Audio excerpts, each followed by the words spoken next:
Good evening. This is the Rajdhani channel of All India Radio Delhi, broadcasting on medium wave 450.5 meters, corresponding to 666 kilohertz. Welcome to the evening transmission, Sanj Tale. We begin the transmission with comments from the press.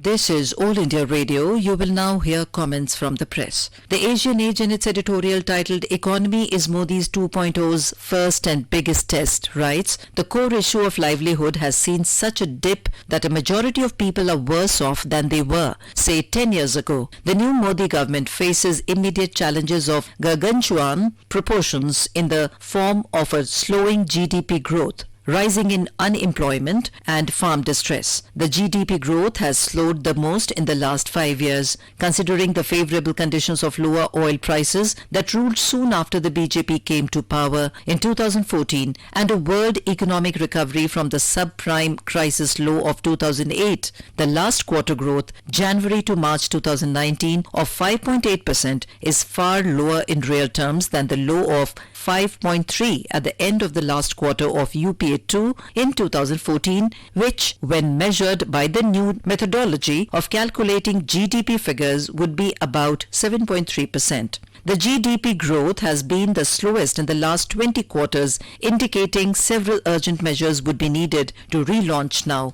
To say the least, the new finance minister's task has her task cut out for her. The latest data on joblessness, now hovering around 6%, which is a distressing high of the last 45 years, may not have been kept waiting for official endorsement, lest the bad news affect the poll prospects of the ruling party. The abysmally low growth rate of the corporate sector in the NDA-1, leading to negative job creation, plus a drop in capital formation in the face of falling exports at a time of a reasonable 3% plus global economic growth, means the problems are huge for India. The crisis in the non-banking financial sector caused by the virtual collapse of IL and FS has meant that credit has dried up for the medium and small enterprises segment as well as the unorganized sector, which again means shrinking of jobs along with a dip in the self-employment economy. The core issue of livelihood has seen such a dip that a majority of people are worse off than they were, say 10 years ago. Irrespective of what the politicians may say on the subject, demonetization and high GST rates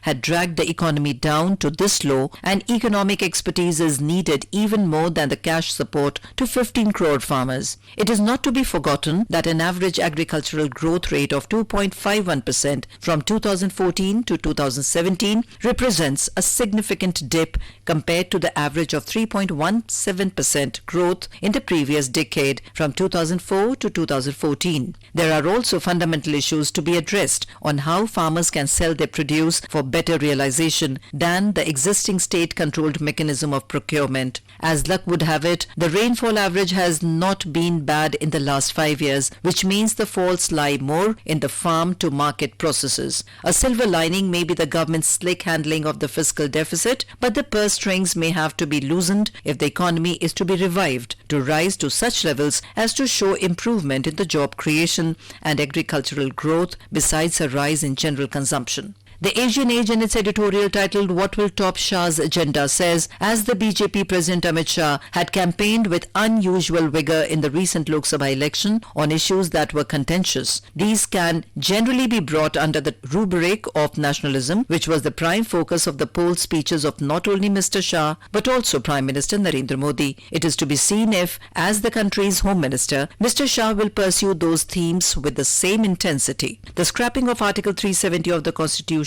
which gives special status to J&K, has been in the manifesto of the BJP for decades. The first Modi government did not push it beyond paying lip service, although the BJP had a majority of its own in the Lok Sabha. However, it also brought on the agenda Article 35A of the Constitution, which confers special privileges on the permanent residents of the northern state. If these two articles are removed by the second Modi government, the political dynamics of Kashmir is likely to change for good, affecting internal security and the border question in respect of Pakistan. For that reason, it is probable that the PM will need to take a call, although the Home Minister's putative, steam-rolling personality may play a part. In relation to Assam, the earlier Modi government had already pushed the National